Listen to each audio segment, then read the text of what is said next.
While traveling in Laos, I wanted to learn more about the Asian elephant, but I certainly didn't want to ride one. I know that these tourist rides are horrible for elephants, and I didn't want to be a part of that. So I asked a local elephant owner if I could just hang out with his elephant. What I learned while I was with the elephants will completely surprise you. Although the numbers are constantly changing, according to the Elephant Conservation Center, there are about 30,000 elephants in all of Asia, with the large majority of these being captive elephants, and most of them being in India. Being a captive elephant means that these elephants were stolen from the wild, taken from their families, brutally beaten and starved into submission.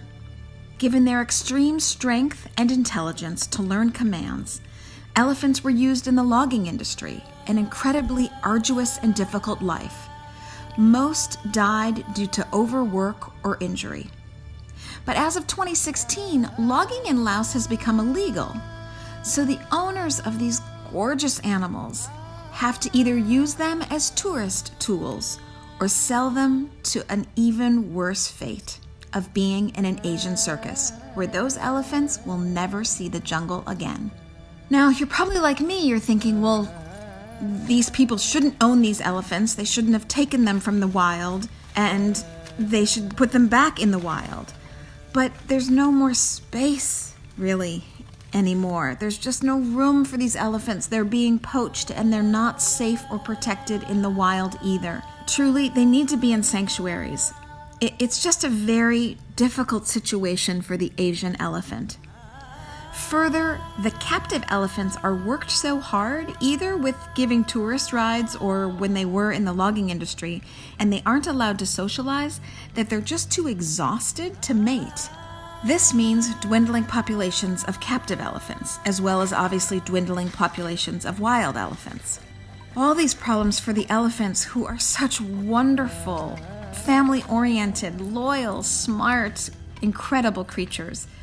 I wanted to learn about my elephant and see for myself what their daily conditions are like.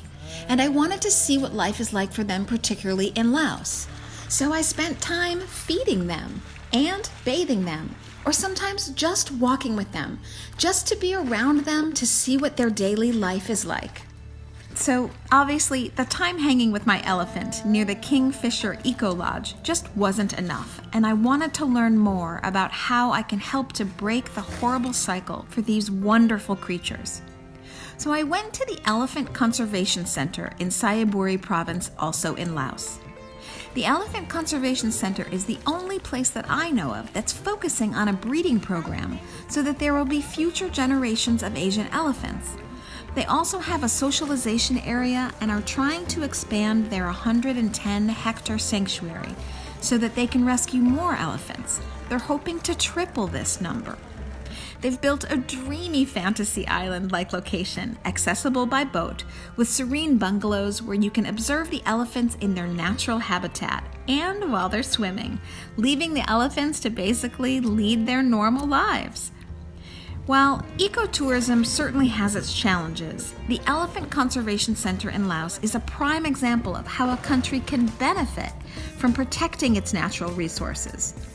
With the help of a well-run nonprofit organization like the Elephant Conservation Center, more people are put to work protecting elephants, and this economic benefit outweighs poaching.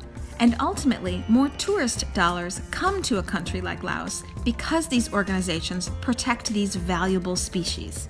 So if you want to help the Asian elephant, as I do, click here to support the Elephant Conservation Center so that they can help to rescue Asian elephants from being sold into circuses or forced to give tourist rides. And remember, when you're traveling in any part of the world, don't take an elephant ride. Find a way to visit the elephants in another way that can actually give money to help preserve them and to help them lead better, more natural lives. Thanks for watching, and be sure to subscribe because I hope to bring you lots more animal conservation videos and rescue videos real soon.